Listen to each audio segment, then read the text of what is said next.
Shalom, selamat pagi saudaraku. Saya senang dan bersuka cita berjumpa dengan saudara semua dalam renungan pagi ini. Kasih karunia dari Tuhan kita, Yesus Kristus, menyertai kita senantiasa. Sebelum kita mendengarkan renungan firman Tuhan, marilah kita berdoa. Allah Bapa yang kami muliakan, pada pagi hari ini kami rindu mendengar firman-Mu. Berilah kami hati yang mau dan siap menerima sabda kebenaran-Mu. Ya Allah Roh Kudus, berilah kami hati yang taat untuk memahami dan melakukan firman-Mu yang akan kami dengar ini. Dalam nama Tuhan kami, Yesus Kristus. Amin. Saudaraku dalam Tuhan, pembacaan firman Tuhan pada pagi ini diambil dari 1 Tesalonika 5 ayat yang ke-18.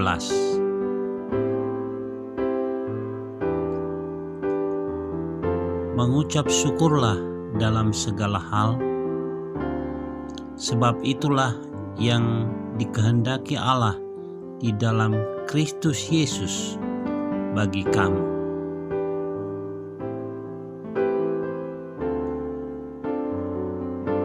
Mungkin mudah bagi kita untuk mengucap syukur ketika keadaan sedang baik-baik saja. Tetapi alangkah sulitnya melakukan hal itu ketika kita berada di tengah-tengah kesesakan. Yang lebih disayangkan lagi, ada banyak orang pula yang lupa untuk mengucap syukur ketika sedang dalam keadaan baik-baik, karena terlena dalam segala kenyamanan atau kenikmatan hidup. Sebuah ucapan syukur sesungguhnya merupakan hal yang sangat penting dalam kehidupan kekristenan, bukan cuma untuk menunjukkan kita sebagai pribadi yang menghargai segala yang sudah diberikan Tuhan dalam hidup ini, tetapi juga karena ada kuasa di balik sebuah ucapan syukur. Mari kita lihat kisah ketika Tuhan Yesus memberikan makan ribuan orang hanya dengan beberapa roti dan ikan saja. Itu tertulis dalam Matius 15 ayat 32 sampai 39 dan juga dalam Markus pasal 8 ayat 1 sampai 10. Kisah ini terjadi setelah Yesus berkhotbah kepada ribuan orang dan menyembuhkan mereka yang sakit. Yesus kemudian berkata kepada murid-muridnya bahwa mereka ini harus diberi makan. Tetapi jumlah makanan yang ada terlalu sedikit untuk orang yang banyak tersebut. Lantas apa yang terjadi? Yesus meminta murid-muridnya untuk membawa jumlah kecil makanan yang ada pada mereka. Mereka membawa 7 roti dan ikan-ikan kecil. Lalu Yesus mengucap syukur dan memecah-mecahkannya dan memberikannya kepada murid-muridnya, lalu murid-muridnya memberikannya kepada orang banyak itu. Saudaraku, apa yang terjadi? Kejadian ajaib terjadi. Semua orang kemudian bisa makan dengan kenyang. Bahkan dikatakan setelah itu masih terdapat sisa 7 bakul. Dan mereka semuanya makan sampai kenyang. Kemudian orang mengumpulkan potongan-potongan roti yang sisa, 7 bakul penuh. Yang ikut makan ialah 4.000 laki-laki, tidak termasuk perempuan dan anak-anak. Apa yang terjadi tidak mungkin terjadi menjadi mungkin. Apa yang membuat hal mustahil itu kemudian mungkin? Kita bisa melihat bahwa kuncinya ada di balik mengucap syukur. Dari sini kita bisa melihat bahwa ada kuasa di dalam ucapan syukur. Seorang hamba Tuhan pernah merinci pentingnya ucapan syukur itu. Ia berkata bahwa ucapan syukur itu merupakan bentuk pengungkapan atau cara kita.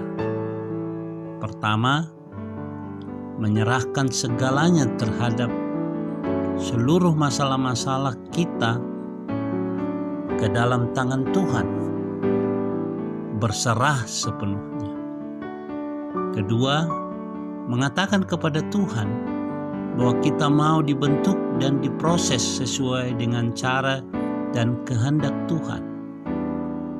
Ketiga, membiarkan kasih Tuhan mengalir dalam hidup kita, membiarkan kuasa Tuhan bekerja dan mengubahkan hidup kita. Keempat, meninggalkan segala keinginan pribadi kita dan menerima sepenuhnya apa yang terjadi. Bahkan dalam keadaan paling buruk sekalipun, kita harus bersyukur, menghargai segala sesuatu yang sudah diberikan Tuhan kepada kita sampai hari ini. Kelima, percaya dengan iman bahwa seburuk apapun yang kita alami hari ini, ada suatu rencana besar yang Tuhan sediakan bagi kita di depan sana. Dan ada banyak hal lain lagi yang bisa kita peroleh di balik sebuah ucapan syukur. Saudaraku, sesulit-sulitnya pergumulan yang tengah kita hadapi saat ini, Tuhan sudah berkata agar kita hendaknya jangan khawatir. Dalam Filipi 4 ayat 6, janganlah hendaknya kamu khawatir tentang apapun, tetapi nyatakanlah dalam segala hal keinginanmu kepada Allah dalam doa dan permohonan dengan ucapan syukur.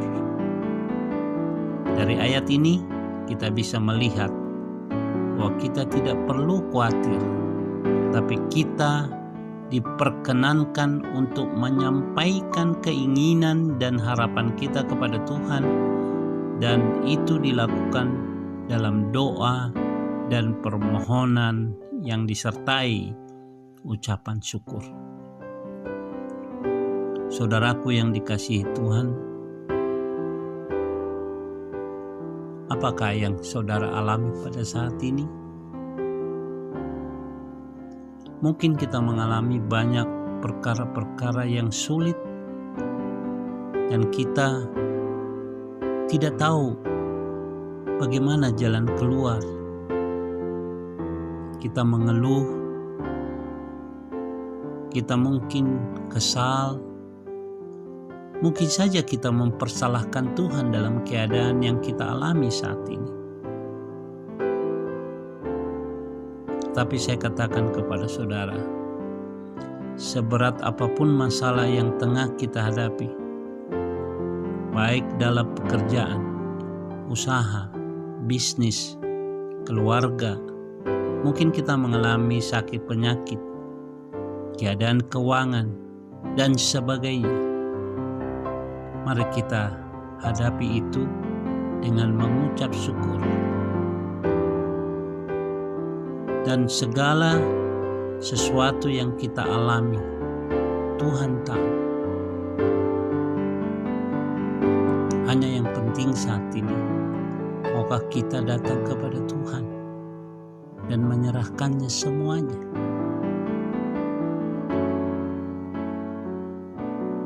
Bila saudara mengambil keputusan untuk itu, mau menyerahkannya kepada Tuhan saat ini, detik ini, saat saudara mendengarkan renungan ini, Tuhan menantimu. Mari kita menyerahkan diri kita kepada Tuhan. Katakan, Tuhan, Engkau tahu segala sesuatunya yang saya hadapi saat ini. Tidak ada yang tersembunyi di hadapan-Mu. Karena itu Tuhan, saya memohon kepadamu, pulihkan aku, ampuni dosaku, dan Tuhan campur tangan dalam setiap persoalan kehidupanku saat ini. Katakanlah dengan tulus, dengan sungguh-sungguh di hadapan Tuhan. Berdoalah saudara. Tuhan, inilah aku Tuhan, menyerahkan seluruh kehidupanku di bawah kaki salib-Mu. Angkatlah semua kekhawatiran, ketakutan, permasalahan yang ada dalam kehidupanku. Beri kekuatan kepadaku dan beri kepadaku pengharapan bahwa Tuhan pasti akan menyelesaikannya bagiku. Terima kasih Tuhan Yesus. Terpujilah nama-Mu. Amin. Saudaraku yang kekasih, sampai di sini renungan kita pagi hari ini. Sampai jumpa dalam renungan selanjutnya. Tuhan Yesus memberkati.